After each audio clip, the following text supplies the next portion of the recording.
Agyanatimirandasya Ganangana Shalakaya Chaksu Umilitanyena Tasmai Shri Gurave Namaha Shri Caitanya Manobhistam Stapitam Yena Bhutale Sayam Rupa Kadamayam Tadati Sva Padantikam Om Vishnu Padaya Krishna Prastaya Bhutale Shrimati Bhaktivedanta Swaminiti Namane Namaste Saraswati Deve Gauravani Pracharane Nirvisesha Shunivari Paschatya Desa Tarane Shri Krishna Chaitanya Prabhu Nityananda Shri Advaita Gadadhar Shri Vasadi Gaur Bhakta Vrinda Hare Krishna Krishna Krishna Hare Hare Hare Rama Rama Rama Hare Hare Hare Krishna Krishna Krishna Hare Hare Hare Rama Rama Hare Hare. This is the book again, and we're starting with chapter 16, a short one.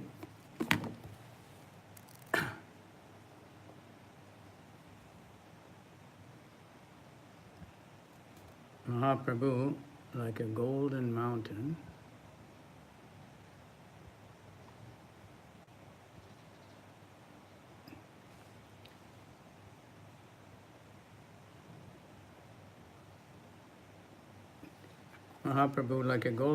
whose peak touched the sky, sprouting shining hairs on end, which made him look like a shining golden tree with buds, raising his broad arms, began to recite verses in a sweet voice. Jayati, Jayati, Deva, Devaki, Nandanosto, Jayati, Jayati, Krishna, Vishnu, Vamsa, Pradapita, Jayati, Jayati, Mega, Shamala, Komalango, Jayati, Jayati, Prithvi, Baba, Naso, Mukunda. All glories to the Supreme Lord, who is known as the son of Devaki. All glories to the Lord, who is known as the light of the dynasty of Vishnu. All glories to the Supreme Lord, whose bodily luster is like that of a new cloud, and whose body is as soft as a lotus flower. All glories to the Supreme Lord, who appeared on this planet to deliver the world from the burden of demons, and who can offer liberation to everyone.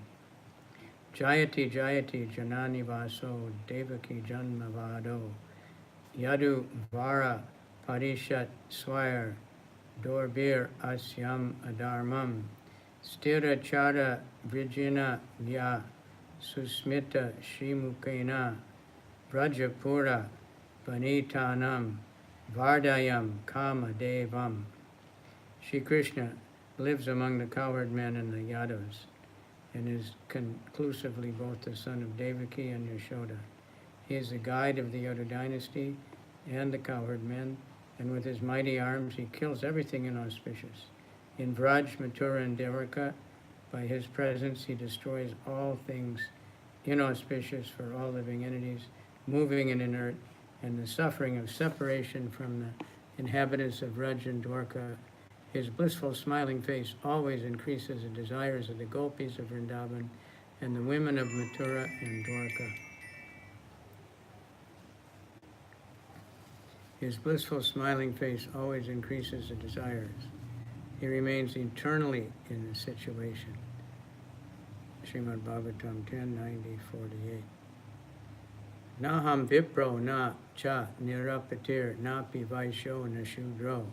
Naham varni na cha grihapatir no vanasto yatirva. Kintu projam nikila paramananda purnamritadvir. Gopi bhartur pada kamalayor dasu anudasaha. I am not a Brahman, I'm not a Kshatriya, I'm not a Vaishya or a Shudra, nor am I a brahmachari, nor a householder, a vanaprastha, or a sannyasi. I identify myself only as a servant of the servant of the servant of the lotus feet of Sri Krishna, the maintainer of the gopis. He is like an ocean of nectar, filled with the highest bliss. While dancing, Mahaprabhu, soft with great mercy, spreading prema bhakti as he described the great glory of Krishna. With pain in his heart, he with intensely sweet limbs, became filled with bliss. Waving his left hand, attractive with his sweet, tender red body, spreading rays from his moving moon-like face, he illuminated all the direction with his effulgence. Constantly chanting Jai, Jai, in a loud voice with abandon, with hair standing on end. He conquered the Bandhu Jiva flower with the beauty of his red cloth bound around his charming waist, slender as a fist. With tears flowing over his golden body, with fresh drops of perspiration embedded in his moon-like face, with his body stretched out by his intense dancing, he ornamented the assembly of devotees. Shaking the sky with a great height, kissing the disk of the sun constantly, making the assembly of devatas offer the greatest respect, producing the greatest enthusiasm and joy for the eyes, for all persons within the universe. This chariot of Jagannath, filled with the wealth and beauty of Lakshmi, remained glorious with pride. Did the Creator turn this chariot, carrying the nectar of Krishna's form, into the king of mountains on earth, forcing Mount Kailash to bow down with all reverence, laughing loudly at Meru, agitating Vindhya with longing, and making Himalaya waste away? This was a great festival for the people blessed with joy, who drank the nectar mixed with the Lord's form, with the cupped hands of their wide-open lotus eyes, with hairs playfully moved about in the waves of the Mandakini river of bliss. The earth around the chariot, agitated by the pounding of the wheels, developed longing for the Lord. Its mind became filled with great joy, turning its body, the ground, red because of the abundant sindura in the part of the hair of women who had come there with eager minds. The deities in the chariots with eager minds constantly gazed at Gaurachandra as he danced with attractive steps of his lotus feet. The expansive crowd, pushing themselves in front because of ego, rushing forward, danced in joy.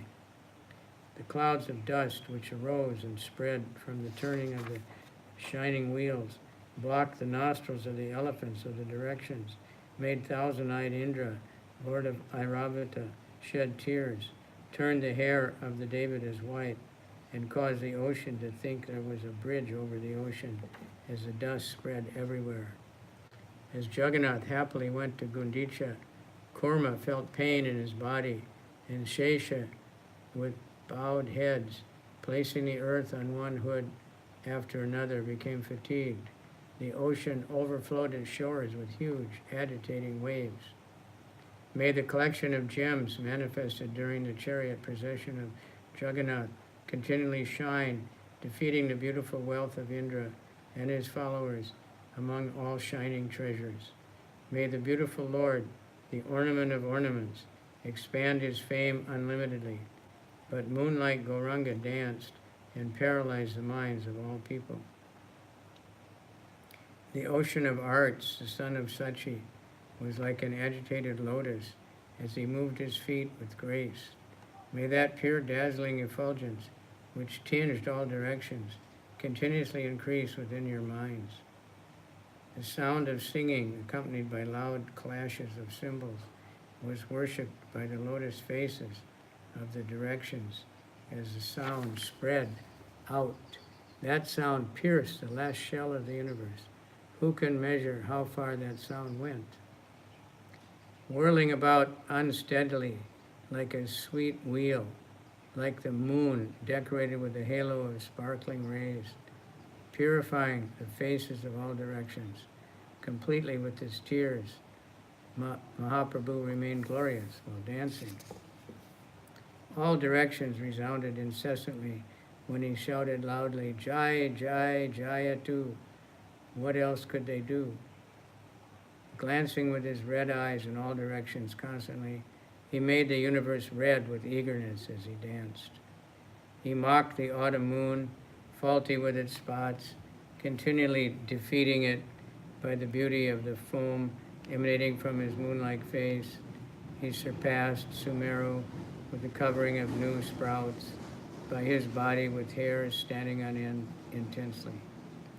May the universe become joyful by the tears of the Lord, which, becoming visible, first flooded his eyelashes and then quickly flowed in long, copious strings to the edges of his cheeks.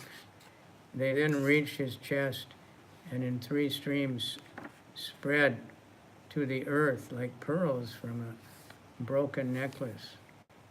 May the universe experience bliss by Gauranga's tears of joy, endowed with the beauty of a lake holding the sunken lotuses of his eyes, which flooded the universe as they fell on the earth, and which derided the beauty of the river, attractive with golden stones, as the tears fell on his chest.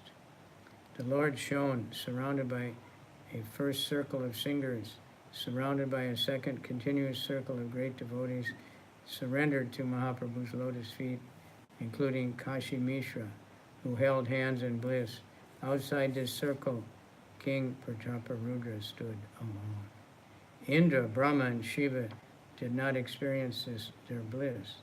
This was to be expected. The eyelids did not close for a moment when Gauranga, attractive in his clothing, danced with grace. When Mahaprabhu lay stunned on the ground in bliss for a long time, and the chariot of Jagannath approached, the affectionate, alarmed devotees put him on their laps with their lotus hands and quickly situated him at some distance. May that Gaurachandra be glorious. Stunned by bliss, by shouting and roaring constantly, embracing to his broad chest with his affectionate bud-like hands, Advaita Charya, attractive with bliss as he danced, his 2 feet and rod-like arms falling here and there. May that Gaurachandra, who appeared like a rod, being stunned, remain glorious. Fainting because of great bliss, quivering and breathing faintly, with hair standing on end because of bliss, with tears streaming from his lotus eyes, his lotus feet served by Prataparudra in bliss, Gaurachandra shone. When Gauranga, the moon of good fortune in the waves of the ocean of sweetness, languid with bliss, danced with open lotus eyes, hair standing on end, and conquered the moon with his moon-like face, shining as it emitted saliva, who in the universe would not become stunned?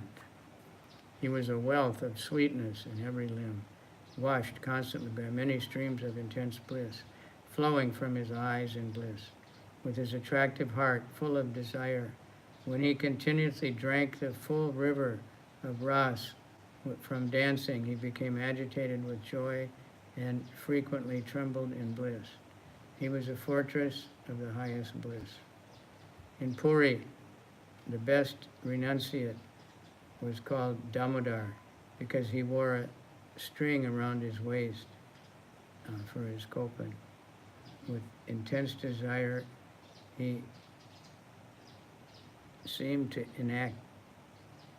enter into Mahaprabhu, the ocean of arts, with his body, mind, and words as the Lord danced. Thus he was called Swarup, the Lord's very form. See the Lord, whose feet are embraced tightly here and there, out of joy and intense affection, with many bud-like blissful hands placed low on the ground, as he dances with great, most intelligent Damodar, joyfully stepping on the ground with his beautiful lotus feet, flowing with honey.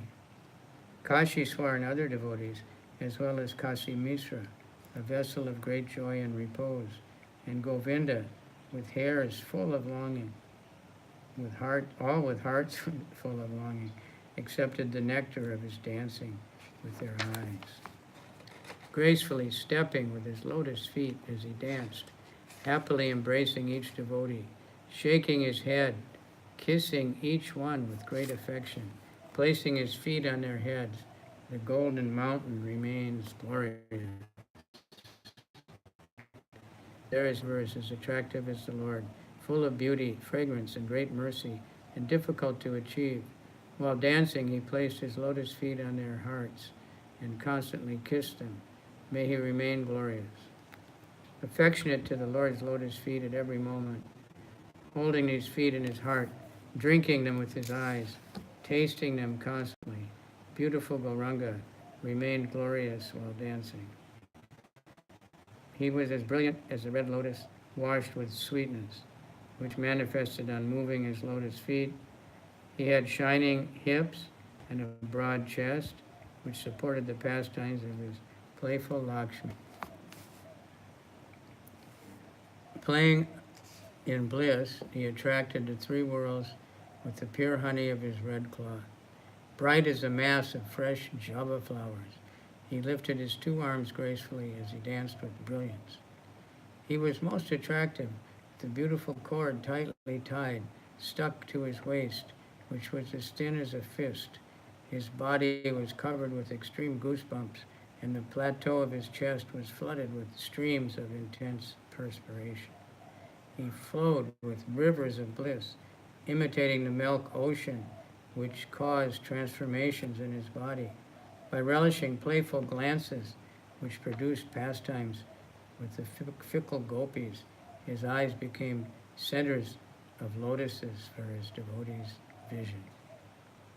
He displayed as his ornaments trembling, hair standing on end, and being stunned, which took shelter of consciousness and fainting unconsciousness caused by bliss. His beautiful body, the effulgence, manifesting to the entire extreme because of insuppressible emotions, covered all people. The sweet streams of his fame spread through the three worlds. He revealed and spread prema bhakti. He was a reservoir of youth and beauty, covered with the glowing molten golden complexion of his limbs. He was constantly in bliss with the sounds of the cymbals and the surging mridangas, with the waves of the ocean of increasing bliss, and with the singers expressing longing in the waves of attractive songs. On seeing Jagannath, his limbs became intolerable because of excellent ras. In his playful, contracted red glances, and with dancing, laughing tears and perspiration expressing his joy. He became mad because of the intense arousal of joy, and was not able to tolerate the passing of one moment, just as Jagannath, situated in his house, became completely unsteady on seeing his dancing. His lotus face swaying playfully, his hair suddenly standing on end. Loudly sighing, the Lord danced at the Gundicha temple, as without precedence he distributed prema to the three worlds. Seeing Mahaprabhu's sweet, playful dancing, Jagannath could not blink his eyes for a moment, for that lotus-eyed deity became absorbed fully in Gauranga's mood with his whole mind. Whirling in an incomparable garland on the tip of his finger with great joy, he threw it into the crowd while he danced. The garland which Jagannath desired in his heart then shone on the back of Jagannath, on the neck of Jagannath by his desire, though he was situated far away. That was astonishing. Thus the son of Sachi, full of prema, danced attractively in front of Jagannath on the road. Seeing the attractive, cool beauty of Jagannath's moon-like face, like nectar, he became completely submerged in an ocean of bliss, along with his devotees. And that's the end of chapter 16. And we go up to chapter 19. A couple more to go. Thank you for listening. Hare Krishna, Krishna Krishna, Hare Hare.